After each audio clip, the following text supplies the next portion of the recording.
बहुत समय पहले एक छोटे से गांव में रियांश नाम का एक प्यारा सा बच्चा रहता था। उसकी बड़ी बड़ी चमकती आंखें थीं और वह हमेशा आसमान को निहारते हुए सपने देखता।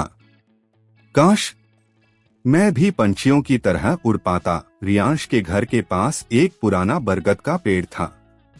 उस पर रोजाना कई कबूतर आकर बैठते, लेकिन उनमें से एक कबूतर बिल्कुल अलग था।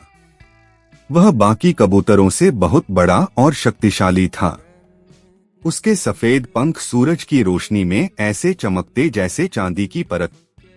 गांव वाले उसे बड़ा कबूतर कहते थे। एक दिन रियांश पेड़ के नीचे खेल रहा था। तभी बड़ा कबूतर उसके पास आकर बैठ गया। रियांश ने हिम्मत जुटाकर कहा, कबूतर भैया, क्या मैं भी तुम्हारी तरह उड़ सकता हूँ? कबूतर मुस्कुराया और बोला, उड़ना आसान नहीं है रियांश। उड़ान के लिए हिम्मत चाहिए, भरोसा चाहिए और दिल में दया चाहिए। रियांश ने मासूमियत से कहा, मेरे पास हिम्मत भी है और भरोसा भी, बस तुम मेरा साथ दो। कबूतर ने अपनी बड़ी बड़ी आंखों से उसे देखा और फिर धीरे से बोला, ठीक है, मैं तुम्हें एक मौका दूंगा। आओ मेरी पीठ पर बैठ जाओ। रियांश ने डरते डरते कबूतर की पीठ पर जगह बनाई। मजबूती से पकड़ लेना, कबूतर ने चेतावनी दी। फिर अचानक फड़फड़ाहट की आवाज।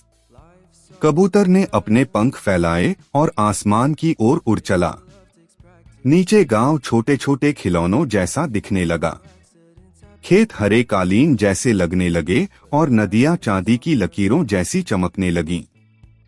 रियांश खुशी से चिल्लाया, वाह, मैं उड़ रहा हूँ, सच में उड़ रहा हूँ। उड़ते उड़ते वे जंगल के ऊपर पहुँचे। वहां रियांश ने हिरणों के झुंड को भागते देखा, बंदरों को पेड़ों पर झूलते देखा और झील के नीले पानी पर सूरज की किरणों का खेल देखा। लेकिन तभी काले बादलों ने आकर आसमान को ढक लिया।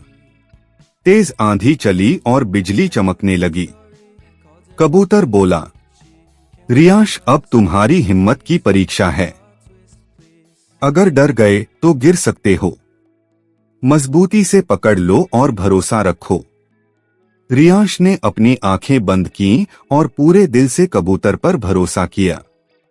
कुछ देर बाद बादल छंट गए। आसमान फिर से नीला हो गया।